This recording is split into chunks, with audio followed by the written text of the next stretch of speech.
What's going on, guys? This is Blood Phantom 81, and thank you for checking into my channel. Today, I'm going to talk about SPHD and what it can do for your portfolio. So let's just jump right into it. So SPHD is an ETF by Invesco, and it stands for Invesco S&P 500 High Dividend, Low Volatility ETF. So basically, you don't buy this ETF for the capital appreciation, but you pretty much buy it for two things. Number one is the high dividends. So according to M1 Finance, it pays around a 3.9% dividend yield.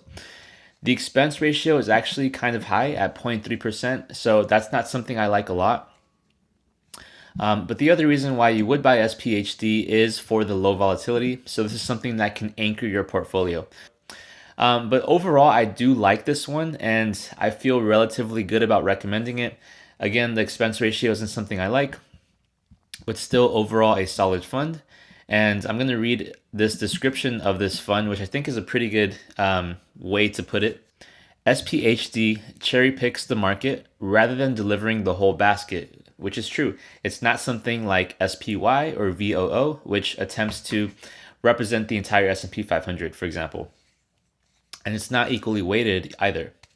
So it chooses the 50 least volatile and highest yielding S&P 500 stocks, so it looks little like the broad large cap market. It heavily overweights traditionally defensive industries like utilities and basic materials, and unsurprisingly, underweights the more volatile technology and consumer cyclical companies. So you won't find Amazon in this ETF, but you will find a lot of industrials, energies, utilities, so on and so forth. It tilts small and generally succeeds at delivering an attractive yield at reduced risk.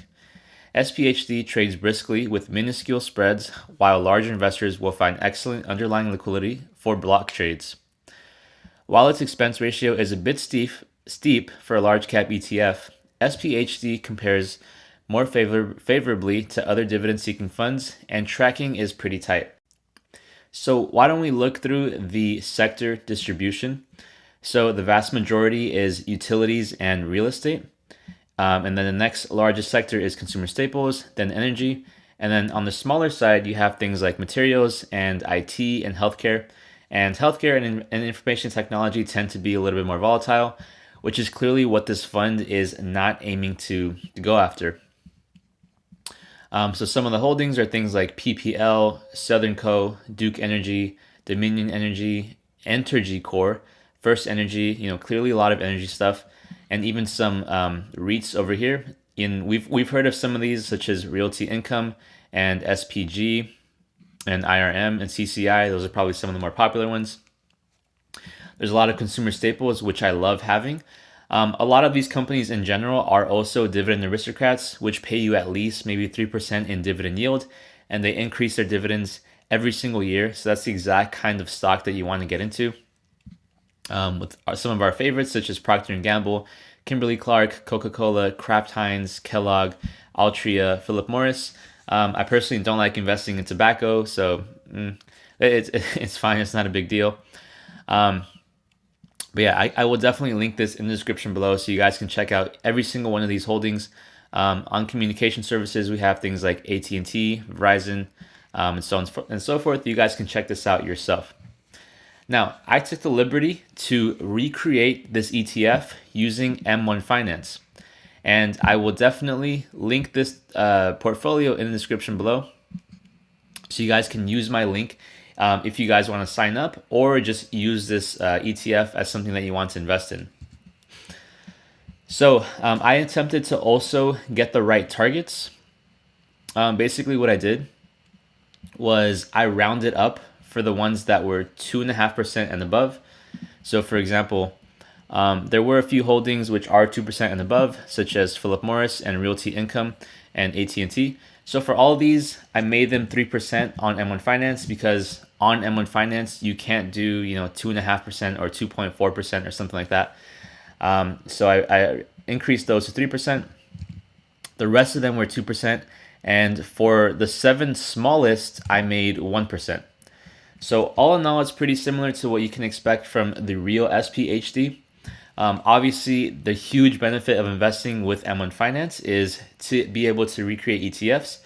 and reduce the expense ratio. So there's 0% expense ratio. The other thing is the massive dividend yield. So you actually get the raw dividend yield, which is 4.5%, which is awesome. I was actually expecting it to be a little bit higher because a lot of these are 5% plus, such as AT&T and Realty Income and Ford, etc. But 4.5 is still isn't too shabby at all, and it is 50 holdings. That's pretty much the right amount that you would want for an ETF or a portfolio of any kind. So feel free to check this out. One thing that surprises me is the performance. So if you guys aren't reinvesting your dividends, it's probably not that impressive of a performance. The way that M1 Finance calculates this is it does not include rebalancing or reinvesting the dividends. So that's why it might be a little bit misleading if you guys are looking at this. But if you are reinvesting your dividends, this thing can be an absolute powerhouse. So feel free to use my portfolio if you guys like. And also feel free to recommend any other ETFs that you guys are interested in. But with all that out of the way, that's going to be it for this video. Let me know if you have any questions. SPHD I think is an overall pretty awesome fund. I would probably rate it maybe 4 out of 5 for any market occasion, not just bear markets, not just bull markets, but overall it's a pretty solid portfolio. So thank you guys for watching, and I hope you have a great day.